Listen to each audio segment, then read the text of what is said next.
biyaha xildhibaanada shaqaalaha golaha saxaafadda waxaan ku salaamayaa salaanta islaamka assalaamu calaykum waraxmatullahi wabarakaatu. marka hore waxaan ku baaqayaa oo soo jeedinayaa aan isdhegaysano xildhibaano aan isdhegaysano.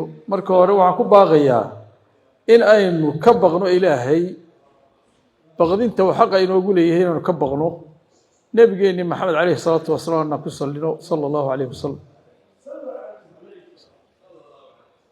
marka labaad xildhibaano iyo goloweyne waxaad og tihiin waxaa weerar lagu soo qaaday somalilan, weerar qaawan oo gardarro ah oo lagu burburinayo nabadgelyada degenaanshaha ka jira iyo horumarka ay gaadhay. nidaamka daciifka ah ee xamar ka jira wuxuu doonayaa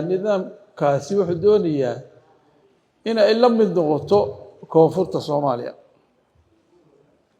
ee burbursan. maamulka muqdisho ee fashilani wuxuu ku guuleystay inuu burburiyo qaybo ka mid ah gobollada Somaliland sida bariga Sool iyo Sanaag bari. haddaba haddii aan laga hortegin oo loo midoon dhibkaas nidaamka muqdisho ka wado bariga Somaliland kuma ekaan doonto gobollada bari ee waxay saameyn doontaa Somaliland dhammaanteed.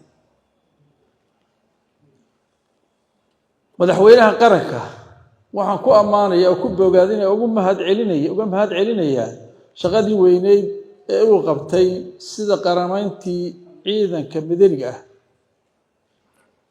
aada iyo aad baan ugu ammaanayaa madaxweyne arrinkaas soo jeedin. waxaan taageerayaa xildhibaanadii qaranka ee soo jeediyey in madaxweynuhu qabto talo qaran arrinta ka jirta gobollada bari, Sool bari iyo Sanaag bari. haddii aan talo qaran laga qaban oo loo midoobin arrinta ka jirta waa arrin khatar ah. weerar baa lagu soo qaaday, waa la burburiyey. waxaan madaxweynaha qaranka u soo jeedinayaa in arrintaa uu ka qabto talo qaran. waxaan taageerayaa xildhibaanadii ka hadlayay ilaa shalayto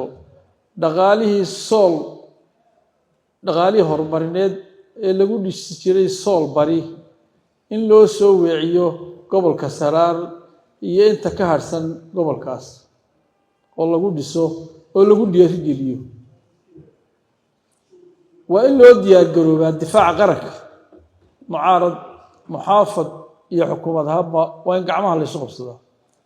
waa in la xoojiyo, waxaan soo jeedaya in la xoojiyo ciidanka qaranka.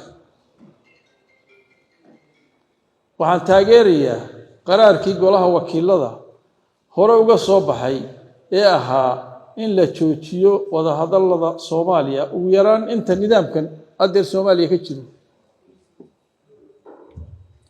ma qabo in mas-uuliyiinta qaranka haddeer cid looga yeedho, waayo arrintani waxay u baahan tahay talo qaran oo dhammaan la isugu yimaado. arrinka anigu halkaa ayaan waxaan taageerayaa xildhibaanadii soo jeediyey in degmada Caynaba gobolka Saraar lagu qabto shaqadeenna muddo aynu ku soo qabanno, maalmaha ka mida shaqadeenna aynu ku soo qabanno. aad baan u taageerayaa, wayna mahadsan yihiin. wassalaamu calaykum waraxmatullahi.